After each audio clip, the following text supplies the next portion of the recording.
नमस्कार दोस्तों, मैं हूं किशन लाल और आप देख रहे हैं RG Kishan education YouTube channel. जल्दी से सभी विद्यार्थी लाइव आ जाएगा। आज का सेशन बहुत ही शानदार होने वाला है। जैसा कि आज हमने पिछली क्लास यानी 10 बजे वाली क्लास में अनुपात समानुपात चैप्टर पूरा कर दिया था। अब हम बात करें तो जनरल साइंस की क्लास होने वाली है, जिसमें पहले हम लेंगे मॉक टेस्ट। बहुत ही शानदार, मैंने 15 क्वेश्चन इंक्लूड किए। आप चेक कर सकते हैं आपके कितने क्वेश्चन कवर होते हैं, क्योंकि जो मॉक टेस्ट लेते हैं वो पूरा सिलेबस का हम लेते हैं, कहीं से भी क्वेश्चन उठा सकते हैं। तो आप पता कर पाते हैं आपके कितने क्वेश्चन राइट होते हैं, और अंत में कमेंट करके भी जरूर बताइएगा। और अंत में हमारा टॉपिक रहेगा मनुष्य के रक्त से संबंधित प्रमुख तथ्यों के बारे में पढ़ेंगे। तो यहाँ से एग्जाम में काफी बार क्वेश्चन आ चुका है, तो अंत में हम डिस्कस करने वाला टॉपिक भी आज बहुत ही शानदार है। तो जल्दी से सभी विद्यार्थी एक बार क्लास को शेयर और लाइक कर दीजिएगा, ताकि हमारा भी मनोबल बढ़ जाए और ज़्यादा से ज़्यादा विद्यार्थी लाइव आकर इस सेशन का फायदा भी उठा पाए।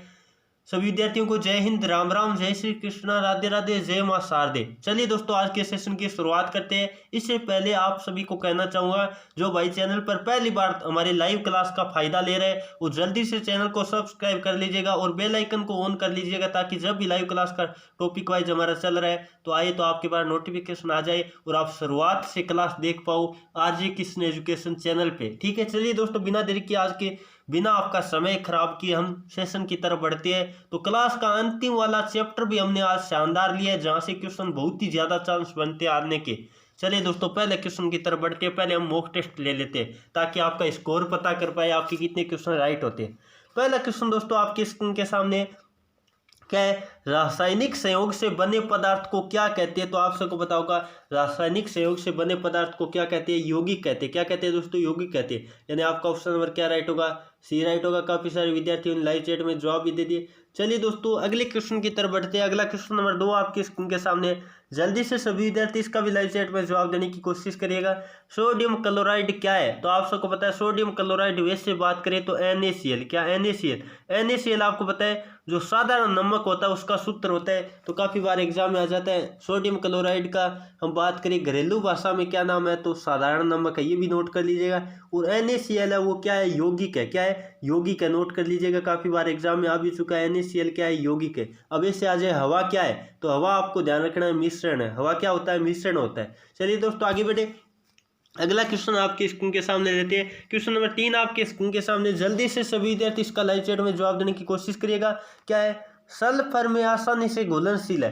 तो आप सबको पता होगा, सल्फर की बात करें तो उसमें कौन आसानी से घुलनशील है? तो आप ध्यान रखिएगा, सल्फर जो होती है वो आपको पता है कार्बनिक विलायकों में घुलनशील होती है। किसमें? कार्बनिक विलायकों में घुलनशील होती है। तो आपको पता होना चाहिए बेंजीन है, इसमें क्या है? सल्फर वो क्या है? घुलनशील है। ध्यान रखिएगा, जल में घुलनशील नहीं होती है, क्योंकि जो आपको पता है कार्बनिक विलायक जैसे बेंजीन होता है, हम बात करें तो कार्बन डाइसल्फाइड होता है। कार्बन डाइसल्फाइड में भी घुलनशील होता है, ये भी नोट कर लीजिएगा।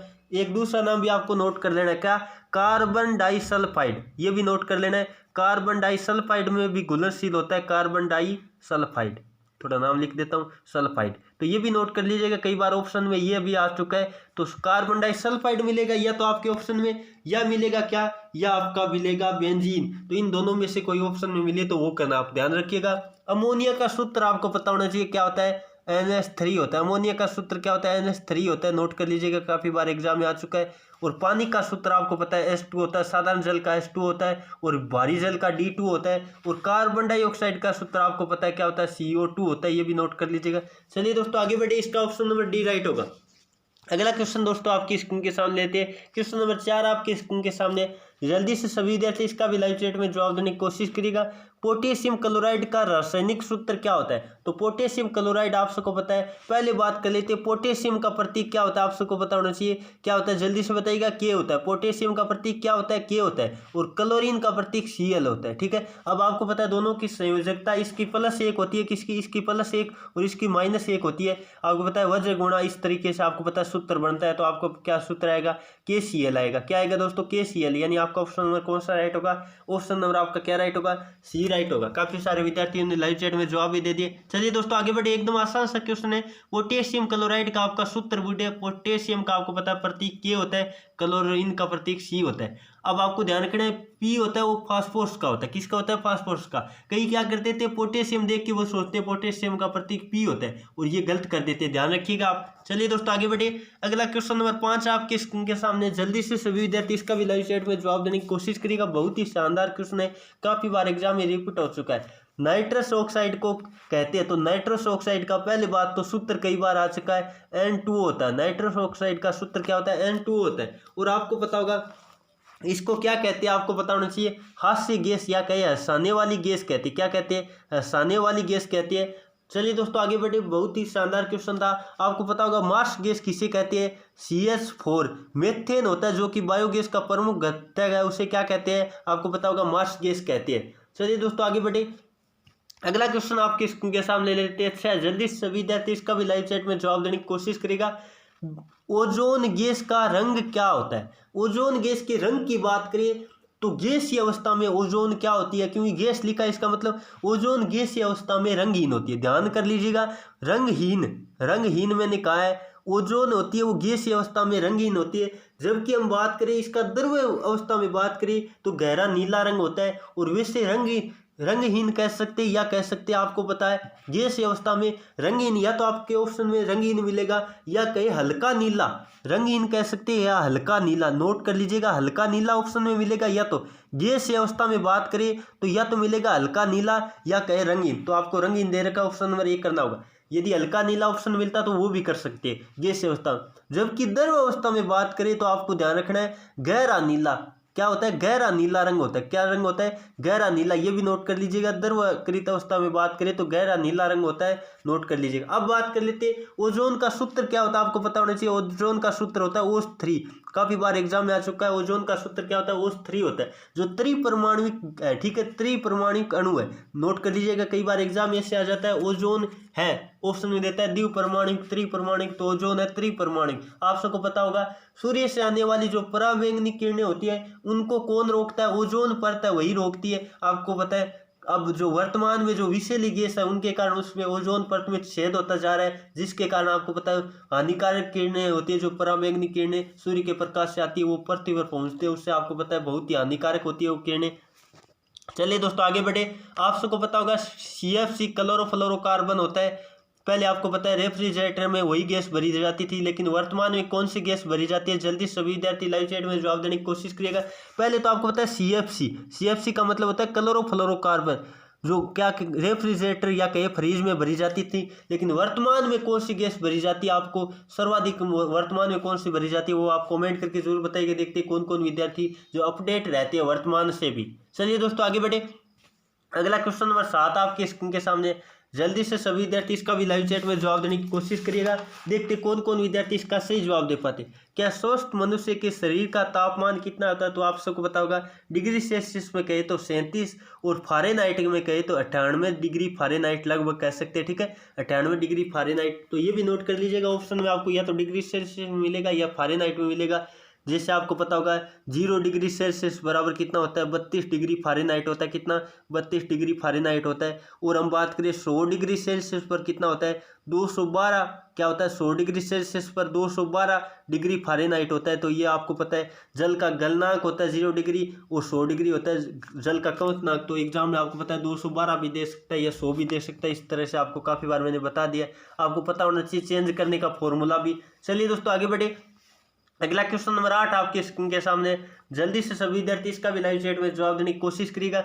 विटामिन C की कमी से कौन सा रोग होता है? तो आप सबको पता होगा विटामिन C की कमी से स्कर्वी रोग होता है। कौन सा होता है? स्कर्वी। विटामिन B की कमी से बेरी एनीमिया या कहे हम बात करें मंदबुद्धि से संबंधित रोग होते हैं। रिकेट्स आप सबको पता होगा विटामिन D की कमी से होता है, जो हड्डियों से बीमारी है। आपको पता है विटामिन D होता है वो हम बात करें तो सूर्य के प्रकाश में सर्वाधिक होता है, ये भी नोट कर लीजिएगा। चलिए दोस्तों आगे बढ़े, अगला क्वेश्चन नंबर 9 आपकी स्क्रीन के सामने। जल्दी सभी विद्यार्थी इसका भी लाइव चैट में जवाब देने की कोशिश करिएगा। शरीर में सबसे मजबूत पेशी कौन सी है? तो आप सबको पता होगा जबड़े की पेशी होती है, वो शरीर में सबसे मजबूत पेशी होती है। चलिए दोस्तों आगे बढ़ते हैं। अगला क्वेश्चन नंबर 10 आपके स्क्रीन के सामने, काफी बार एग्जाम में आ चुका है। एक साधारण वयस्क का हम रक्तदाब की बात करें तो आपको पता होगा 120 से 80 होता है। कितना होता है? 120/80। ठीक है, ये ध्यान कर लीजिएगा, काफी बार एग्जाम में आया हुआ क्वेश्चन है। चलिए दोस्तों आगे बढ़ते हैं। अगला क्वेश्चन नंबर 11 आपके स्क्रीन के सामने, जल्दी से विद्यार्थी इसका भी लाइव चैट में जवाब देने की कोशिश करिएगा। क्या वायुमंडल में आयतन की दृष्टि से कौन कौन सी गैसें हम बात करें, गैसें प्रधान है? ठीक है, ये दोबारा लिख दिया, क्या गैस से प्रधान है? ठीक है, तो आपको पता होगा नाइट्रोजन और ऑक्सीजन होती है। वो आयतन के मामले में बात करें तो हम बात करते हैं वायुमंडल में तो सर्वाधिक पाए जाते हैं। आपको पता होना चाहिए ऑप्शन नंबर आपका क्या राइट होगा? बी राइट होगा। आपको पता होना चाहिए नाइट्रोजन होती है वो कितने प्रतिशत पाई जाती है? 78%। जबकि ऑक्सीजन कितने प्रतिशत पाई जाती है? आपको पता होना चाहिए 21%। कितने प्रतिशत? 21%। और अदर गैस होती है वो कितने प्रतिशत होती है? आपको पता है 1% पाई जाती है, जिनमें CO2 की मात्रा कई बार एग्जाम में आ चुकी है। कार्बन डाइऑक्साइड की मात्रा कितनी होती है? मैंने काफी बार आपको बता दिया, 0.03% होती है। कार्बन डाइऑक्साइड कितनी होती है? 0.03% होती है। काफी बार मैंने आपको कमेंट करने के लिए भी बोला है। चलिए दोस्तों आगे बढ़े, बहुत ही आसान क्वेश्चन था, आप आराम से कर पाओगे। ऑप्शन नंबर बी राइट होगा। चलिए अगला क्वेश्चन नंबर 12 आपके स्क्रीन के सामने, जल्दी सभी विद्यार्थी इसका भी लाइव चैट में जवाब देने की कोशिश करेगा। क्या है? क्यूसेक है वो क्या नाप मापा जाता है? तो आप सबको पता होगा पानी का बहाव मापा जाता है। क्यूसेक से क्या मापा जाता है? पानी का बहाव मापा जाता है। जबकि पानी की गहराई या के समुद्र की गहराई, या क्वेश्चन ऐसे आ जाता है कई बार, समुद्र की गहराई नापने में आप सबको पता है फेदोमीटर का यूज किया जाता है। किसका यूज किया जाता है? फेदोमीटर का, ये भी नोट कर लीजिएगा। चलिए दोस्तों आगे बढ़ते हैं। अगला क्वेश्चन नंबर 13 आपके स्क्रीन के सामने, जल्दी सभी विद्यार्थी इसका भी लाइव चैट में जवाब देने की कोशिश करिएगा। सौरमंडल की खोज सर्वप्रथम किसने की थी? आप सबको पता होगा कोपरनिकस ने की थी। किसने की थी? कोपरनिकस ने हम बात करें तो सौरमंडल की खोज की थी। अब बात कर लेते हैं आर्यभट्ट, भारतीय गणितज्ञ आर्यभट्ट था, उसने किसकी खोज की थी? काफी बार एग्जाम में आ भी चुका है। तो शून्य की खोज किसने की थी? भारतीय गणितज्ञ आर्यभट्ट ने की थी। गैलीलियो ने, आप सबको पता है जो जड़त्व का नियम है वो गैलीलियो से संबंधित है, ये भी नोट कर लीजिएगा। अब बात कर लेते हैं, गैलीलियो ने आपको पता है जो दूरदर्शी होती है उसकी भी खोज की थी। चलिए दोस्तों आगे बढ़े। अगला क्वेश्चन नंबर 14 आपके स्क्रीन के सामने, जल्दी से सभी विद्यार्थी इसका भी लाइव चैट में जवाब देने की कोशिश करिएगा। किस रंग का प्रकीर्णन सर्वाधिक होता है? तो आप सबको पता होगा बैंगनी रंग का प्रकीर्णन होता है वो क्या होता है? सर्वाधिक होता है। काफी बार एग्जाम में आ भी चुका है, आपको पता होना चाहिए बैंगनी रंग का प्रकीर्णन सर्वाधिक होता है। अब बात करते हैं लाल रंग का, आपको पता है तरंग दैर्ध्य सर्वाधिक होता है। इसी कारण जो हम बात करें खतरे के निशान होते हैं वो लाल रंग के बने होते हैं। लाल रंग का तरंग दैर्ध्य क्या होता है? सर्वाधिक होता है, जबकि बैंगनी रंग का तरंग दैर्ध्य सर्वाधिक कम होता है। चलिए दोस्तों आगे बढ़े, बहुत ही आसान क्वेश्चन था, आपके समझ में भी आ गया होगा। अगला क्वेश्चन आपके स्क्रीन के सामने लेते हैं, क्वेश्चन नंबर 15। फिर हमारा बात करें तो टॉपिक भी शुरू होने वाला है, तो आप जल्दी से इस क्वेश्चन का भी जवाब देने की कोशिश करिएगा। रेबीज के टीके का खोज किसने की थी, यानी आविष्कार किसने किया था? तो आप सबको पता होगा किसने किया था? लुईस पास्टर ने की थी। किसने? ऑप्शन नंबर आपका क्या राइट होगा? बी राइट होगा। अब बात कर लेते हैं, यहाँ से क्वेश्चन बनते हैं, चेचक का टीके की खोज किसने की थी? एडवर्ड जेनर ने की थी। आपको पता होना चाहिए अलेक्जेंडर ने किसकी खोज की थी? हम काफी बार एग्जाम में आ चुका है, अलेक्जेंडर फ्लेमिंग ने, आप सबको पता होगा। जल्दी से बताइएगा। पेनिसिलिन की खोज आपको पता है अलेक्जेंडर फ्लेमिंग ने की थी, काफी बार एग्जाम में आ चुका है। चलिए दोस्तों, रेबीज आपको पता है कुत्ते के काटने से फैलने वाला रोग है। चलिए दोस्तों, अब जल्दी से अगला टॉपिक वाइज हमारा चलता है, रेगुलर क्लास के जो मॉक टेस्ट होता है उसके बाद में हम टॉपिक वाइज डिस्कस करते हैं। तो आज हमारा टॉपिक रहेगा, क्या रहेगा? मनुष्य के रक्त से संबंधित कुछ प्रमुख तथ्य हमने लिए, जो एग्जाम में क्वेश्चन आपके डायरेक्ट आ जाते हैं, वही टॉपिक मैंने लिया है। तो जल्दी से सभी विद्यार्थी क्लास को लाइक कर दीजिएगा, और एक बार सभी विद्यार्थी कमेंट करके बताइएगा आपके 15 में से कितने क्वेश्चन राइट हुए, ताकि हम भी आपका स्कोर जान पाए और देख पाए आपके कितने क्वेश्चन हमेशा राइट होते हैं। चलिए दोस्तों, बिना देर की आज के अब हम बात करें, अगला हमारा टॉपिक स्टार्ट करते हैं, जिनमें हमने क्वेश्चन जो आए हुए हैं एग्जाम में उसी तरीके से मैंने वन लाइनर के तरीके से आपको समझाने की कोशिश करूंगा। क्या है? रक्त का लाल रंग किसके कारण होता है? काफी बार एग्जाम में आ चुका है, रक्त का लाल रंग किसके कारण होता है? हीमोग्लोबिन के कारण होता है। किसके कारण होता है? रक्त का लाल रंग होता है वो हीमोग्लोबिन के कारण होता है। नोट कर लीजिएगा, एग्जाम में बहुत बार क्वेश्चन आ चुका है। अगला क्वेश्चन है, हीमोग्लोबिन में मुख्य अंश क्या पाया जाता है? मैंने काफी बार आपको बता दिया। हीमोग्लोबिन में हम बात करें, लोहा कह दे या आयरन कह दे, लोहा का प्रतीक भी आपको पता होना चाहिए एफ ही होता है, काफी बार एग्जाम में आ भी चुका है। तो ध्यान कर लीजिएगा, हीमोग्लोबिन में मुख्य अंश क्या पाया जाता है? लोहा पाया जाता है। आपको पता है हीमोग्लोबिन की कमी होती है लोहे में, तो आपको पता है एनीमिया रोग होता है, जो कि विटामिन बी की कमी से होता है, आपको पता है, यानी रक्त अल्पता रोग कहते हैं, जिनमें हीमोग्लोबिन की कमी होती है, वो आपको पता होगा। चलिए दोस्तों आगे बढ़ते हैं, अगला हम बात करें तो महत्वपूर्ण क्वेश्चन आपका बनता है, कि संपूर्ण शरीर में रक्त का परिसंचरण आपको पता है कौन करता है, हृदय करता है, यानी रक्त को पंप करता है हृदय। ठीक है, अब बात कर लेते हैं, आपको पता होगा शुद्ध रक्त कहाँ पाया जाता है, काफी बार एग्जाम में आ चुका है। शुद्ध रक्त कहाँ पाया जाता है, तो आपको पता होना चाहिए शुद्ध रक्त पाया जाता है हृदय में। और रक्त का शुद्धिकरण क्या होता है, यानी रक्त को शुद्ध कहाँ किया जाता है, वो किया जाता है किडनी यानी गुर्दा में। चलिए थोड़ा दोनों ले लेते हैं, आपको कभी भी एग्जाम में कंफ्यूज नहीं होना है। दोनों क्वेश्चन एग्जाम में आ चुके हैं। आपको कहे रक्त को शुद्ध करता है, यानी रक्त का शुद्धिकरण कहाँ होता है, यानी रक्त को शुद्ध कहाँ किया जाता है, तब तो आपको करना है गुर्दा, और इंग्लिश में कहे तो किडनी। और ऐसे कहे शुद्ध रक्त कहाँ पाया जाता है, तो वो हृदय में पाया जाता है। दोनों क्वेश्चन अलग अलग है, दिमाग में अलग अलग सेट कर लीजिएगा। अब बात कर लेते हैं आरबीसी का पूरा नाम आप सबको पता होगा, रेड ब्लड कॉर्पोरेशन। ठीक है, और कई बार आपको पता है यहाँ सेल्स भी लिखा आ सकता है, क्योंकि इसका मतलब ये आपको पता है कणिकाएं या कोशिकाएं होता है। तो हिंदी में कहे तो लाल रक्त कणिकाएं। ठीक है, आपको यहाँ सेल्स भी मिल सकता है या कॉर्पोरेशन, दोनों भी मिल सकता है। आपको ऑप्शन में निर्भर करना है, कोई दिक्कत नहीं, दोनों नहीं मिलेगा आपको, ऑप्शन में एक मिलेगा। ठीक है, क्योंकि दोनों का मतलब ही कणिकाएं या कहीं कोशिकाएं होता है। लाल रक्त कोशिका भी लिखा आ सकता है, कई जगह कणिकाएं। चलिए दोस्तों, अब बात कर लेते हैं आरबीसी का जीवन काल कितना होता है। एग्जाम में बहुत बार रिपीट हो चुका है, आरबीसी का जीवन काल कितना होता है, 120 दिन होता है। कितना दिन होता है, 120 दिन। चलिए दोस्तों आगे बढ़ते हैं, बहुत ही महत्वपूर्ण मैंने तथ्य आज की क्लास में इंक्लूड किए। क्या है अगला, एक मनुष्य के शरीर में लगभग 5 से 6 लीटर क्या पाया जाता है, रक्त पाया जाता है। क्या पाया जाता है, रक्त होता है। हम बात करें शरीर के भार का लगभग 7%। किसी व्यक्ति में रक्त कितना प्रतिशत होता है, शरीर के भार का 7% होता है। वैसे कहे तो वयस्क मनुष्य में यदि बात करें तो आपको पता होना चाहिए 5 से 6 लीटर पाया जाता है। अब बात कर लेते हैं डब्ल्यूबीसी का पूरा नाम आपको पता है, व्हाइट ब्लड कॉर्पोरेशन। ठीक है, और वैसे कहे तो सेल्स भी लिखा आ सकता है, दोनों नोट कर लीजिएगा, आपको पता होना चाहिए श्वेत रक्त कणिकाएं। ठीक है, चलिए दोस्तों आगे बढ़ते हैं। अगला पीछे हमने पढ़ा था आरबीसी का जीवन काल 120 दिन था, जबकि डब्ल्यूबीसी का जीवन काल आपको ध्यान रखना 2 से 4 दिन ही होता है। कितना दिन होता है, 2 से 4 दिन ही होते हैं। अब बात कर लेते हैं, ये क्वेश्चन काफी बार एग्जाम में आ चुका है, आपको पता होना चाहिए रक्त का पीएच मान कितना होता है, 7.4 होता है। रट लीजिएगा, एग्जाम में काफी बार आ चुका है।